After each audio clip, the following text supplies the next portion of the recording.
Hello students, today we are going to discuss the question and answers of the chapter Dust of Snow. So here is your first question.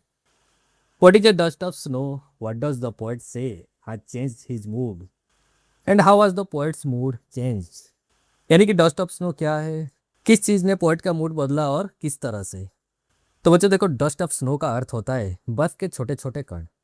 एक कौवा hemlock tree पर बैठता है और उसके हिलने से बर्फ पोएट के ऊपर गिर गई। बस यही छोटी सी घटना पोएट के जो उदास मन था उसको बदल देती है। वो अपनी उदासी और पछतावे से बाहर आ जाते हैं और उनका जो बाकी दिन रहता है वो भी बेहतर हो जाता है।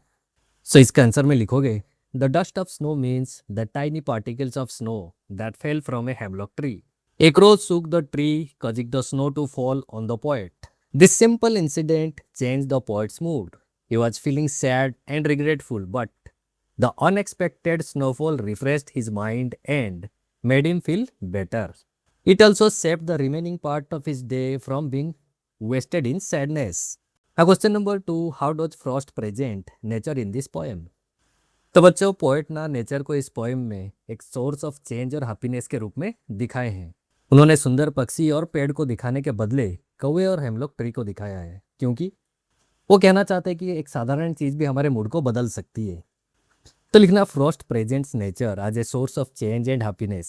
ही uses ordinary and even traditionally negative things like crow and hemlock tree instead of beautiful birds and trees. Yet these ordinary things bring a positive change in the poet's mood. तो इसका पहला बीट का question है, what are the birds that are usually named in poems? Do you think a crow is often mentioned in poems? What images prompt to your mind when you think of a crow? यानी कि normally poem में किन किन पक्षियों का प्रयोग किया जाता है? क्या तुम्हें लगता है कभी कोई पोएम में क्रो का भी मेंशन हुआ है? और जब कौवे के बारे में तुम सोचते हो तो तुम्हारे मन में क्या क्या ख्याल आते हैं? तो बच्चे देखो, कविताओं में ना अक्सर सुंदर पक्षी जैसे कोयल, बुलबुल, मोर और हंस, इनका वर्णन किया जाता है।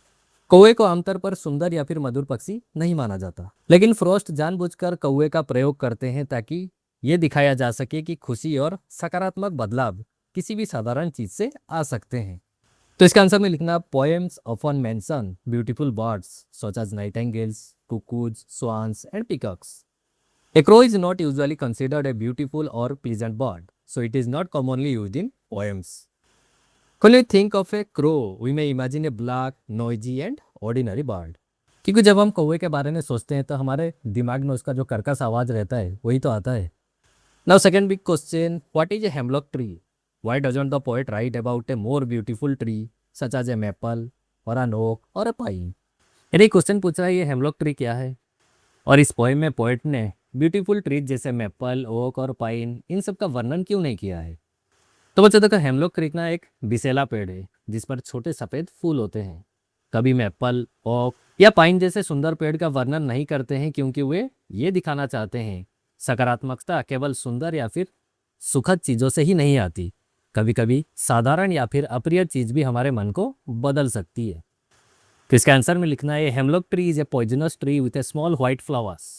The poet does not choose a traditionally beautiful tree because he wants to show that even something associated with unpleasantness can bring a positive experience. Now, third bit question. What do the crow and hemlock represent? Joy or sorrow? What does the dust of snow that the crow shakes off a hemlock tree stand for? यानी कि ये कौवे और hemlock tree सुख या फिर दुख को रिप्रेजेंट कर रहे हैं, और वो जो कौवे के हिलने के वजह से जो बर्फ गिला था, डस्ट ऑफ स्नो, ये किस चीज़ को रिप्रेजेंट करता है? तो जो देखो, कौवा और हेमलॉक ट्री यहाँ दुख और नेगेटिविटी का संकेत देते हैं। इनके ऑपोजिट जो डस्ट ऑफ स्नो है ये खुशी, ताजगी और पॉजिटिविटी का प्रतीक है। जब कौवा पेड़ को हिलाता है और बर्फ कभी पर गिरती है तो कभी का उदास मन बदल जाता है। तो लिखना, the crow and hemlock tree traditionally suggest sorrow, negativity and unpleasantness. However, the dust of snow represents joy, freshness, and positive change. Now, third question. Have there been times when you felt depressed or hopeless? Have you experienced a similar moment that changed your mood that day? तुम भी कभी ऐसे depressed और hopeless feel किए हो और इस चीज़ की वजह से तुम्हारा मूड बदल गया हो? तो देखो, हाँ, कभी कभी हम भी किसी समस्या या निराशा के कारण उदास हो जाते हैं, लेकिन कोई छोटी सी अच्छी सी घटना जैसे दोस्त से बात करना, कोई मज़ेदार चीज़ देखना, गाने का सुनना या फिर किसी का प्यार से बात करना हमारे मूड को बदल सकती है। तो आंसर में इसलिए yes, there have been times when I have felt sad or disappointed.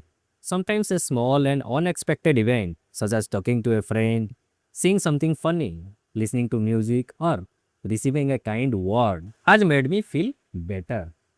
सो इतने था तुम्हारा क्वेश्चन एंड आंसर।